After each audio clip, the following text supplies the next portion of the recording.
Hi and welcome to Luminize foundation.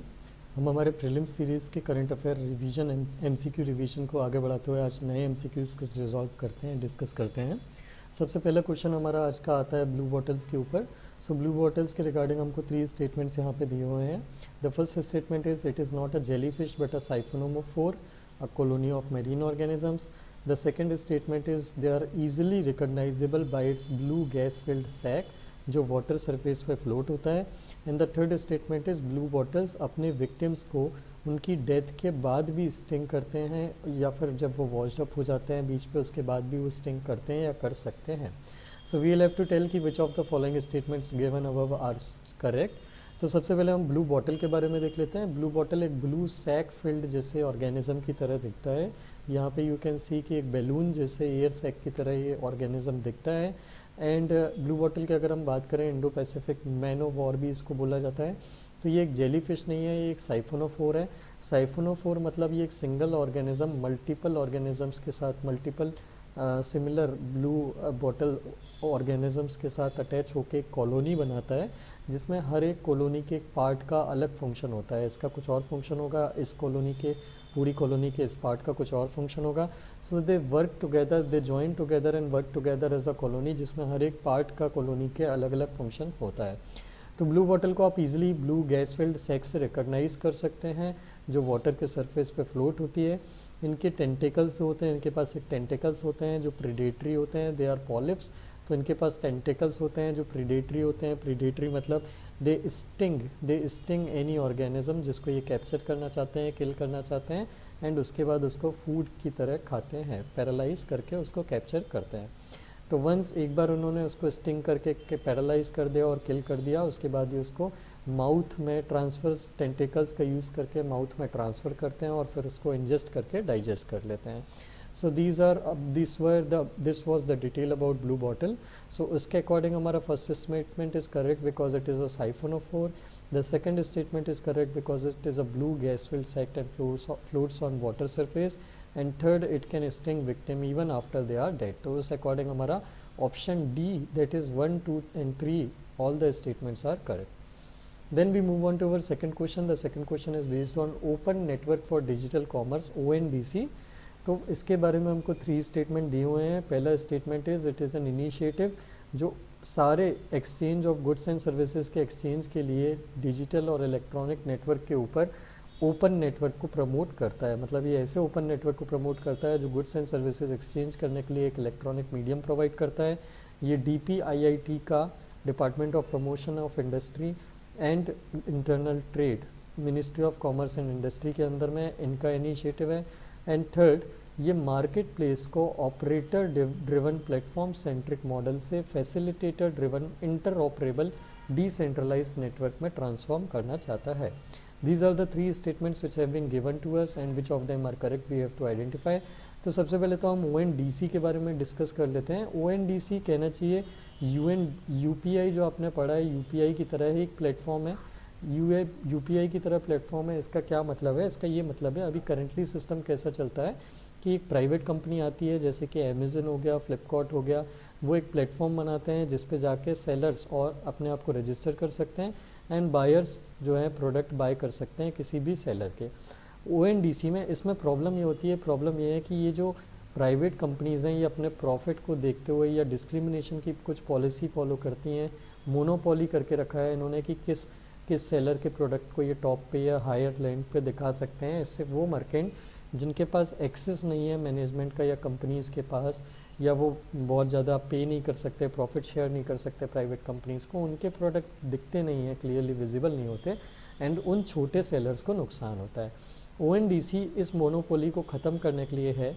इसमें sellers जो हैं अपना खुद का, ये एक ओपन प्लेटफॉर्म है। ओपन प्लेटफॉर्म मतलब ये एक ओपन नेटवर्क है, not a platform, it is an open network जिस पे कोई भी जाके अपना प्लेटफॉर्म बिल्ड कर सकता है एंड विजिबल हो सकता है कस्टमर्स के लिए, जिसमें कस्टमर्स ONDC के जब ऐप पे जाएंगे तो वहाँ पे उनको प्लेटफॉर्म दिखेगा कि इसके लिए एक अलग से प्लेटफॉर्म बना हुआ है जिस पे ये सेलर लिस्टेड है। स्मॉल सेलर, मीडियम सेलर या फिर कोई भी छोटा मोटा बिजनेस, जो बड़ा बिजनेस हो चाहे छोटा बिजनेस हो, हर कोई अपने प्रोडक्ट को सेल कर सकता है और यहाँ पे कोई भी डिस्क्रिमिनेशन नहीं होगा किसी भी सेलर के साथ। तो this is a new UPI, this is a UPI for basically e commerce.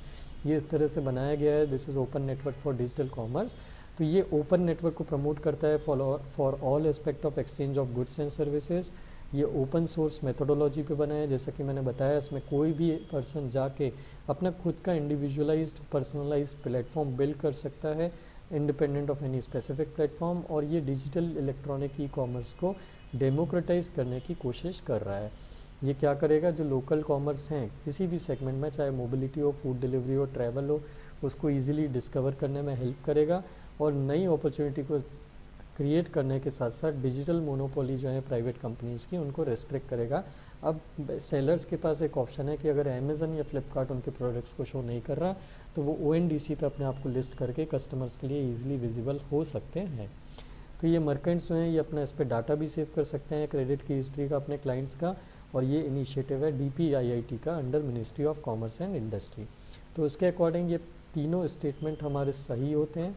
ये पहला ओपन नेटवर्क है, ये DPIIT ने लॉन्च किया है सेकंड स्टेटमेंट के अकॉर्डिंग। एंड थर्ड, ये प्लेटफॉर्म सेंट्रिक मॉडल से facilitator driven inter operable decentralise network की तरफ जाता है। तो ये option D becomes our right answer. Then we move on to our third question. हमारा थर्ड क्वेश्चन ये बोलता है कि which of the following statements, ये हमसे क्वेश्चन पूछा है क्रिमिनल प्रोसीजर आइडेंटिफिकेशन एक्ट 2022। ये जो लास्ट ईयर एक एक्ट पास हुआ था उस पर ये क्वेश्चन है। तो इसके तीन ऑप्शन हमको दिए गए हैं इसके रिगार्डिंग। पहला ऑप्शन है कि ये लॉ इन्फोर्समेंट एजेंसीज़ को कन्विक्ट्स, जो भी कन्विक्ट्स होते हैं, किसी क्राइम के कन्विक्ट होते हैं या अदर पर्सन जिनको भी क्राइम के अंदर में कैप्चर किया गया है, रिपीटेडली क्राइम करने के लिए उनको अरेस्ट किया गया है, उनके मेजरमेंट कलेक्ट करने के लिए ऑथोराइज करता है, परमिशन देता है। The second statement is prisoners act 1920 जो अभी तक किसी भी क्रिमिनल के मेजरमेंट रिकॉर्ड करने के लिए अलाउ करता था या परमिशन देता था legally.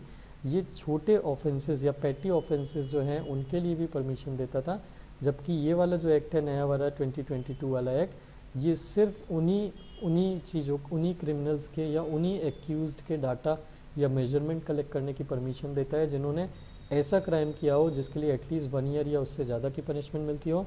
And third statement is her state को एक अप्रोप्रिएट एजेंसी नोटिफाई करनी पड़ेगी जो डाटा बेस है मेजरमेंट का, इसको कलेक्ट करे और प्रिजर्व करके रखे। So which of the statement are correct, हमको ये आइडेंटिफाई करना है। तो हम देख लेते हैं क्रिमिनल प्रोसीजर आइडेंटिफिकेशन एक्ट 2022। ये जो है लीगल सेंक्शन प्रोवाइड करता है लॉ इन्फोर्समेंट एजेंसीज़ को जो मेजरमेंट कलेक्ट कर सके कन्विक्ट का या कोई भी पर्सन जो for the purpose of identification and investigation of criminal matter. तो कोई भी पर्सन, किसी भी पर्सन का जिसका क्रिमिनल मैटर के रिलेटेड आइडेंटिफिकेशन इन्वेस्टिगेशन करना है, उसके लिए किसी भी पर्सन का या फिर किसी कन्विक्ट का मेजरमेंट लेने के लिए अलाउ करता है। ये लेजिस्लेशन जो है मिनिस्ट्री ऑफ होम अफेयर्स ने नोटिफाई किया था। ये एग्जिस्टिंग जो एक्ट है जिसके अंदर में मेजरमेंट लिए जाते हैं, दैट इज़ आइडेंटिफिकेशन पर प्रिजनर्स एक्ट 1920, इसको रिपील करता है और रिप्लेस करता है।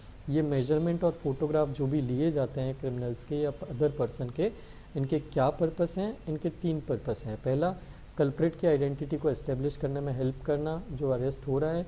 दूसरा, अगर कोई सस्पेक्टेड रिपीटेशन कर रहा है सिमिलर ऑफेंस का, तो उसको आइडेंटिफाई करने में हेल्प करना कि वो सेम पर्सन है या दूसरा पर्सन है।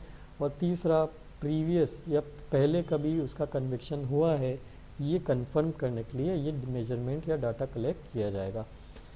इसके अंदर में स्टेट लेवल पे हर स्टेट को एक अप्रोप्रिएट एजेंसी नोटिफाई करनी पड़ेगी जो ये मेजरमेंट जो है उसका डाटाबेस बनाएगी, कलेक्ट करेगी और प्रिजर्व भी करेगी। नेशनल लेवल पे NCRB, national crime records bureau को ये अथॉरिटी दी गई है कि वो डाटा के रिकॉर्ड को प्रोसेस करेगी, शेयर करेगी, मैनेज करेगी।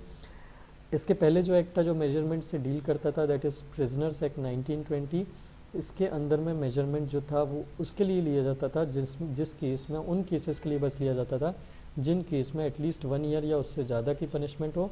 लेकिन जो करंट एक्ट है, ये वाला जो एक्ट है क्रिमिनल अमेंडमेंट एक्ट, इसके अंदर में मेजरमेंट उसके लिए भी अलाउ होगा जिसमें अगर कोई पेटी ऑफेंस है तो उसके लिए भी पुलिस जो है वो मेजरमेंट ले सकती है, डाटा या डिटेल ले सकती है। तो उस अकॉर्डिंग देखा जाए तो हमारा फर्स्ट ऑप्शन तो करेक्ट होता है कि ये लॉ इन्फोर्समेंट एजेंसीज़ को लीगल सैंक्शन देती है। सेकेंड ऑप्शन बिकम्स रॉन्ग क्योंकि इसमें उल्टा लिखा हुआ है। प्रिजनर एक्ट में 1 ईयर या उससे ज़्यादा की पनिशमेंट के लिए मेजरमेंट बस कलेक्ट किए जाते थे। नए वाले एक्ट में 1 ईयर पेटी ऑफेंसेस के लिए भी मेजरमेंट लिए जा सकते हैं। एंड थर्ड ऑप्शन जो है ये this becomes right, her state को अपनी एक अप्रोप्रिएट एजेंसी को नोटिफाई करना होगा जो डाटा को प्रिजर्व और कलेक्ट करेगी। तो उस अकॉर्डिंग हमारा second statement becomes wrong, that is हमारा B, only 1 and 3 becomes correct, that is the right answer is B. Then उसके बाद we move on to our next question. हमारा next question is about metamaterials. इसके regarding हमको 3 statement दिए हुए हैं कि this is an, first statement is this is an artificial electromagnetic media जो सब वेवलेंथ स्केल पे स्ट्रक्चर्ड है। द सेकेंड स्टेटमेंट इज इनकी जो प्रॉपर्टीज़ आती है वो इससे नहीं आती है कि वो किससे बने हैं, बट उनका स्ट्रक्चर क्या है उसके कारण आती है। And the third statement given is they are manufactured based on the principle of negative reflective index. ये नेगेटिव रिफ्लेक्टिव इंडेक्स के बेस पे बने हैं जिसके अंडर ये लाइट जो भी पास इससे होती है उसको वो बैकवर्ड बेंड कर देते हैं रिवर्स डायरेक्शन में। सो हमको बताना है कौन कौन से स्टेटमेंट हमारे सही हैं। सबसे पहले हम फर्स्ट मेटा मटेरियल्स के बारे में जान लेते हैं। तो मेटा मटेरियल्स किसी भी टाइप का मटेरियल होता है, ये किसी भी मटेरियल से बना हुआ मटेरियल होता है। फंक्शनल मटेरियल, कन्वेंशनल मटेरियल से मेटल भी हो सकता है, प्लास्टिक भी हो सकता है, किसी भी चीज़ से बना हुआ एक बेसिकली मटेरियल है जिसको इस तरह से हमने स्ट्रक्चर किया हुआ है कि जब इसके अंदर से कोई लाइट पास होती है तो वो उस लाइट की पूरी प्रॉपर्टीज़ को चेंज कर देता है इन अ डिफरेंट डायमेंशन, जो नॉर्मली नहीं पॉसिबली की जा सकती। लाइट की प्रॉपर्टीज़ को इस तरह से चेंज कर देता है जो नॉर्मली हम नहीं कर सकते दूसरे मटेरियल्स के थ्रू जो नेचुरली मिलते हैं। तो दीज आर आर्टिफिशियल, क्योंकि ये हमने खुद बनाए हैं स्ट्रक्चर चेंज करके, इसलिए they are artificial electromagnetic media जो सब वेवलेंथ स्केल पे काम करते हैं। सब वेवलेंथ स्केल मतलब जो लाइट की ओरिजिनल, जो लाइट पास हो रही है उसकी जो वेवलेंथ है उस वेवलेंथ के अंडर, मतलब उस वेवलेंथ के कम लेवल पे उसको कन्वर्ट कर देते हैं या उस मॉडिफाई कर देते हैं या चेंज कर देते हैं उसमें। ये ऐसी ऑप्टिकल प्रॉपर्टीज़ प्रोवाइड करते हैं जो जिसको हम रिप्रोड्यूस कर सकते हैं, जो लाइट की वेवलेंथ के कम वेवलेंथ पे काम करती है। ऐसा करने पे लाइट जो है ऐसी प्रॉपर्टी शो करने लगता है जो नॉर्मली हम नहीं देखने मिलती है हमको, और हम उसका यूटिलाइजेशन कर सकते हैं कई जगह पे, जैसे कि कम्युनिकेशन में, रडार में, सोनार में, एडवांस मटेरियल्स जो एडवांस ऑप्टिकल टेक्नोलॉजी बेस्ड हम इंस्ट्रूमेंट बना रहे हैं उनमें यूज़ कर सकते हैं। एंड हम अपने इंस्ट्रूमेंट्स को बहुत हाई फंक्शनिंग या हाई एफिशिएंसी पे काम करा सकते हैं। तो ये जो स्पेशल प्रॉपर्टीज़ मिलती है इन मटेरियल्स को, मेटा मटेरियल्स को, due to change in their structure जो हमने आर्टिफिशियली डिज़ाइन किया है, that they are called as meta materials. और इनकी प्रॉपर्टीज़ जो आती है they are based on principle of negative reflective index. मतलब जब लाइट इसमें से पास होती है तो नॉर्मली जब लाइट किसी ऑब्जेक्ट से पास होती है तो उसका अगर कुछ रिफ्लेक्टिव इंडेक्स है तो वो उसको लाइट को डायरेक्शन को चेंज कर देता है। इस केस में ये लाइट को पूरा बैकवर्ड में टर्न कर देती है। So this is the property या fundamental good property of metamaterial. इसके अकॉर्डिंग हमारे तीनों स्टेटमेंट होते हैं करेक्ट, क्योंकि फर्स्ट स्टेटमेंट इस सेइंग कि आर्टिफिशियल इलेक्ट्रोमैग्नेटिक मीडिया है जो सब वेवलेंथ स्केल पे काम करती है, जो हमने ऑलरेडी देख लिया। ये इनकी प्रॉपर्टीज़ इनके कंपोजिशन से नहीं आती है, इनके स्ट्रक्चर से आती है, that is why this second statement is also correct. And third statement is ये नेगेटिव रिफ्लेक्टिव इंडेक्स पे काम करते हैं जो हमने ऑलरेडी देखा, that is why option 3 statement 3 is also correct. इसके अकॉर्डिंग हमारे सारे स्टेटमेंट करेक्ट हैं, that is option D becomes correct. Then उसके बाद हम मूव करते हैं हमारे लास्ट क्वेश्चन पे। हमारा लास्ट क्वेश्चन है national intellectual property awareness mission NIPAM पे। तो नीपम जो है ये फ्लैगशिप प्रोग्राम है टू इम्पार्ट, दो स्टेटमेंट हमको दिए हुए हैं। द फर्स्ट स्टेटमेंट इज़ कि ये आईपी अवेयरनेस, इंटेलेक्चुअल प्रॉपर्टी से के रिगार्डिंग अवेयरनेस प्रोवाइड करने के लिए फ्लैगशिप प्रोग्राम है जो स्टूडेंट्स को इंटेलेक्चुअल प्रॉपर्टी के बारे में ट्रेनिंग प्रोवाइड करता है। और इसको इम्प्लीमेंट कौन कर रहा है? सेकंड स्टेटमेंट इज़ ये intellectual property office ministry of science and technology के अंदर में एक डिपार्टमेंट है, वो इसको इम्प्लीमेंट कर रहा है। So we will have to tell कि कौन सा स्टेटमेंट इसमें से सही है। सो हम नीपम के बारे में देख लेते हैं। नीपम जो है यह आज़ादी का अमृत महोत्सव जो है, हमारा जो 75th ईयर ऑफ इंडिपेंडेंस है उसको सेलिब्रेट करने के लिए जो हम एक प्रोग्राम रन कर रहे हैं इसके अंदर में लॉन्च किया है। ये एक फ्लैगशिप प्रोग्राम है जो आईपी अवेयरनेस और बेसिक ट्रेनिंग प्रोवाइड करता है इंटेलेक्चुअल प्रॉपर्टी से रिलेटेड स्टूडेंट्स को।